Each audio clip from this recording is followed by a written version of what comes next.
Good morning, everybody. Auronnj Jayy here with another War of the Visions video, and it is Monday morning. It's really early, which means it's time for War of the Visions Weekly. Let's get to it.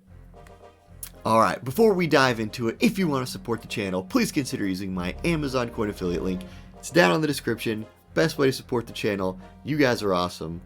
Let's talk about this news because there is a lot of news to get to today, starting with two new vision cards. Now, the MR card, A Mighty Obstacle, this looks like an ice card if you're specifically running like a counter wind team. With the state of wind right now, I don't see a bunch of counter wind teams around. So, whatever, that is what it is. It's still a pretty decent card. We'll cover it basically here in a minute. But Pheonix coming out this week is a big deal. The Vision card is very good, and the Esper is very good. So if there's a step up guaranteeing this card, which there usually is, and you like run King Mont, you run Delita or Christmas Macherie, something like that, I highly suggest doing that step up. Guarantee yourself the Esper, even if you're not going to work like really hard on the Vision card. We will go ahead and look at the Vision cards in kind of a basic way. There'll be a more detailed video coming out on these, in the next couple of days before it lands. But here's a picture of it looking really majestic on the screen. You're going to get Magic Attack Resist up, Dexterity up, and Pierce Attack up for the party. So Christmas Macherie, eat your heart out. Limited Bestowed effect is going to be Fire type units only, Max HP up and Attack up. The summon itself from the Esper is actually a heal that gives regen and a fire buff, so that's cool. Then you're getting a global upgrade on the Vision card for fire type units, attack up. So yeah, if Christmas Macherie is your girl, this is probably your Vision card. It looks perfect for her. Alright, like I said, more coming out on that later. And then a Mighty Obstacle, Wind Attack Resistance up, Unit Attack Resistance up, so single target attack, and then Wind Eater up at max level with the activation requirement Ice Defense up for the single target, or for the single unit wearing the card. Yeah, like I said, it's an ice card for counter wind teams, which could be cool and could be like really situationally good. It's not bad. It's an MR card, so do what you got to do.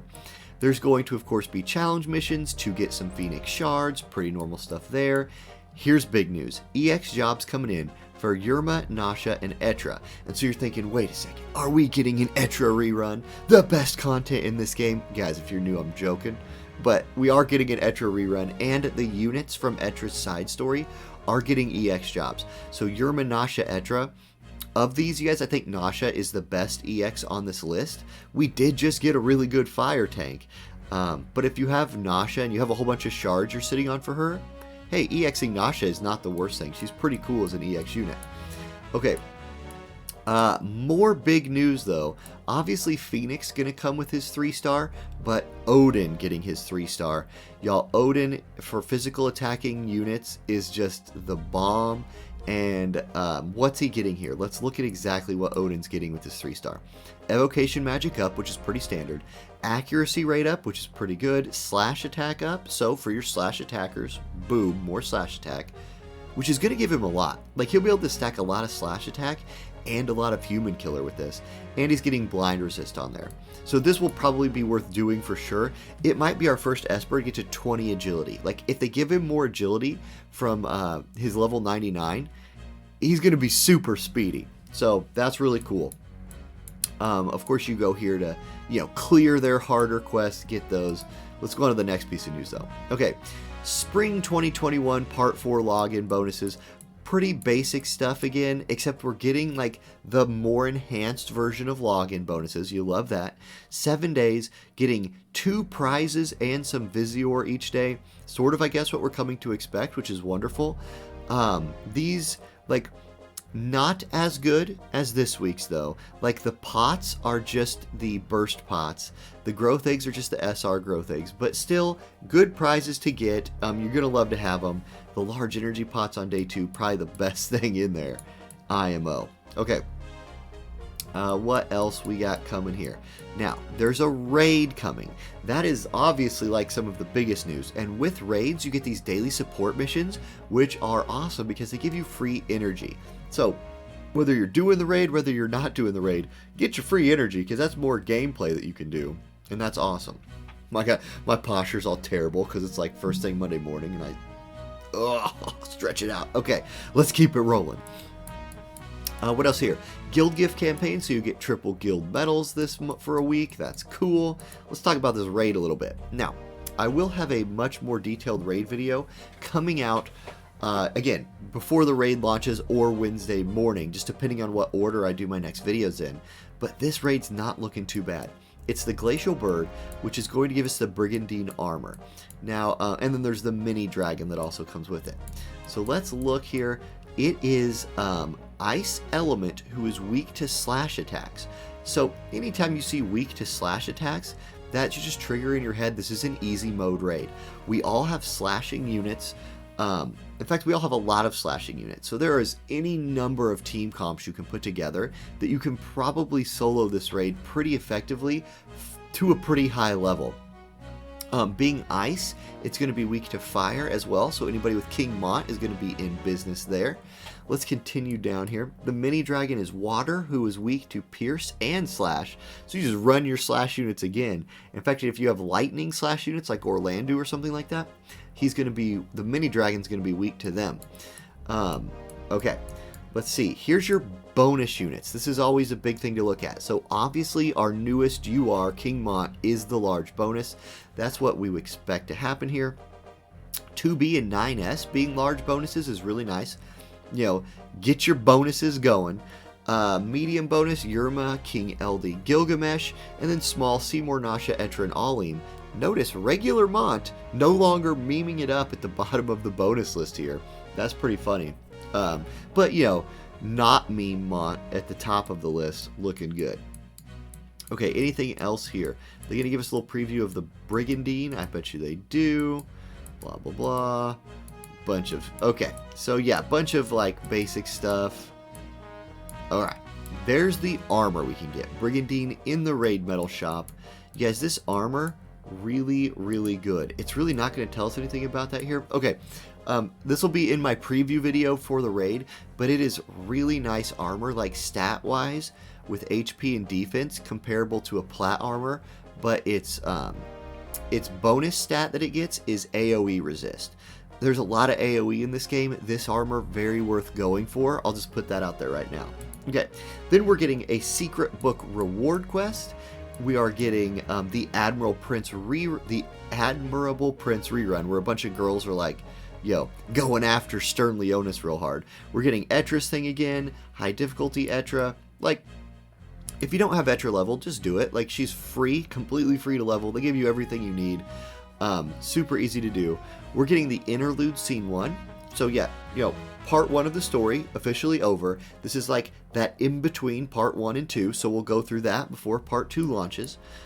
There's the Admirable Prince. It's your Yerma, Etra, Nasha side story. So big side story week. You're going to be able to grind out the Golden Axe and the Golden Sword. Guys, this golden two-handed sword, best two-handed sword in the game still. If you haven't made one of those yet, do it. This axe is like the only good axe in the game, so if you play Durando or Yerma, there's your axe. I might actually do the axe in case I want to EX Yerma for fun. Anyway, Etra's training quest. This will get you all of Etra's stuff. There's also the Drake's Horn Spear and Cat Claws. Now, Cat Claws are a big pass. Don't farm these. There's just like Mithril Claws, which are farmable from the story, are just better.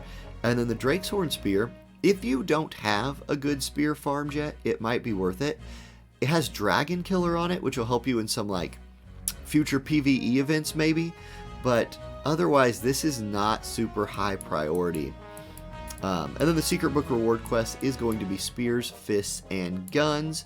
And that's it for the news. Now, let's go ahead and move on to the PvP highlights of the week, because we got some fiery highlights coming your way. Okay, PvP highlight number 1 comes to us from 2cent. He's taking on Bimberboy. It's Cayenne versus Lighthouse. Now, 2cent rocking the 9S carry squad here. A lot of people consider 9S like mostly just a support unit, but 2cent says, you know what, my boy 9S can run as a carry, and he's going to try and show us the ways. This is from my Guild Wars stream on Sunday. If you weren't there, yeah, you're in for a treat with these two PvP highlights of the week this week. So let's see how things go. you know, basic stuff to start the fight. Enemy team buffing up. It's an ice team. It's Gilgamesh, Auronnj, Yuna. 9S not particularly effective against ice units, right? Like, Mont, though, will tank this pretty well. All the buffs still just going out, you know. This map is really cool for the early turn manipulation. You can get Mont like extended, get your tank ahead, set your healer into position. You can do all the early turn stuff you want on this map, which is really awesome, and something that we were missing on the last map. Okay, it's time to engage. Claws of the Young Lion, big damage coming out from King Mont there, but Yuna exists, and Yuna's going to heal that up. Everybody's back to full life. Auronnj looks for the LB, does a lot of damage to Yuna, but it's Yuna, so Yuna's gonna Yuna, and she's gonna heal things. Oh my gosh. Meanwhile, 9S comes in from the side, and he's like, Auronnj, you gotta go. And then Gilgamesh comes in, Yuna's like, Auronnj, you gotta come back. And Auronnj comes back. Yuna looking to do some work. 9S, nice damage and agility down onto 2 units. Auronnj stuns Mont, so that's pretty useful. Then Kotetsu Plus comes out and takes down Yuna. Things are looking grim for 2cent with Yuna in the trash. Clairvoyant Blade procs, 9S putting out some damage. That's okay. Mont taking a beating, but taking a beating effectively. These ice units having a hard time chewing through him. Oh, there you go. 9S has killed Yuna, but Yuna's gonna Yuna. She comes back to life. She moves over and starts healing people. Mont is down. You guys, it's a 3v1. It's 9S versus the world. He says, you know what? It's 9S versus 2. This Gilgamesh gotta go. He uses the triple hit slashing attack that also heals him. Then boom, here comes Reflex. He dodges Auronnj's attack, and he's like, hey, Yuna, what's up? Have a spear. And she's like, ow, and she heals herself. And she's charging a spell, and he's like, not today, lady. Boom, 3-hit healing attack. He's back to half HP. It's Auronnj versus 9S. 9S turns around and says, what's up, Auronnj? Poke. Auronnj's like, I'm gonna hit you, kid. And he hits him, and he's like, hitting kids is bad. He turns around, takes out Auronnj, and that was a 3v1 by 9S. Okay, our second video today comes from Cayenne versus Ultima here. Ulight brought this video to the stream yesterday, and he said, you gotta check this out. This is fight 2. So he's already won his first fight, but you can see his Yuna is dead. So what can Delita and a level 115 King Mont do against a fresh enemy team in Guild Wars? Oh, well, you're about to find out what they can do. Okay, so early game, just basic stuff like always. We're getting some buffs. Agrius puts her shield up. Auronnj's gonna buff his pugilistic mastery. This is fist mode Auronnj. Mont, hate and agility buff up. You love to see that. Delita, meditating about things, you know, taking a deep breath, in through his nose, out through his mouth, get his damage online. There's a re-raise onto Agrius. She's moving forward, not in range to do anything yet. Auronnj buffs his punching damage again. Mont says, hey, it's my turn, what's up? Maiming slash onto 2. Almost kills Auronnj, does big damage to Agrius, and then Delita's like, yo, it's my turn. It's time for the 3-stage Hallowed Bolt LB. He powers up his sword, drops the limit break.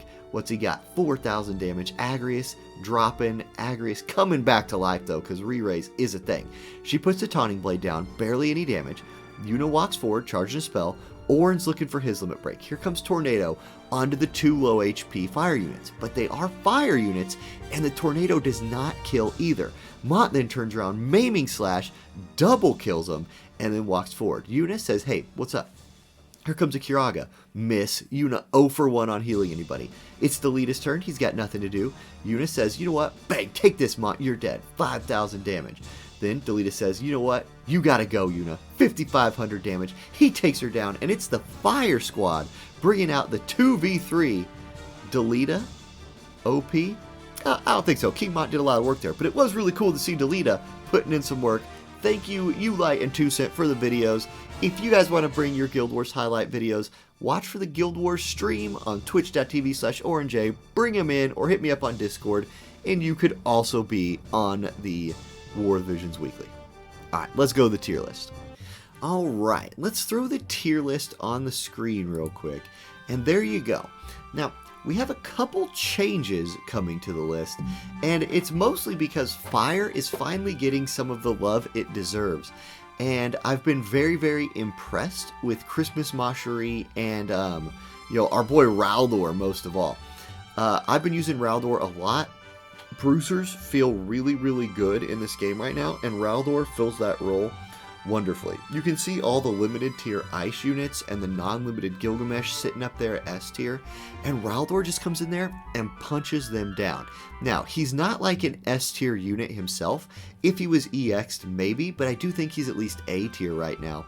He doesn't have a whole lot to do with like buffing, and his buffing gets kind of weird sometimes, but definitely A tier ready.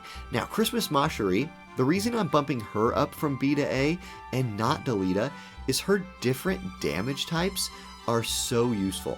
Like, I saw a lot of Christmas Macherie videos where her piercing damage was one-shotting units. Her barrages and sharpshooting, her missile damage, out here just murdering ice units. So in the current state of the game, she's very, very strong. And with her EX around the corner, like, she's poised to really be one of the stronger global units in the meta whenever that EX drops. So she's already A tier, potentially S tier, once her EX rolls around. And it's really cool to see her getting some love and getting some play now that fire is really working its way back into the global meta.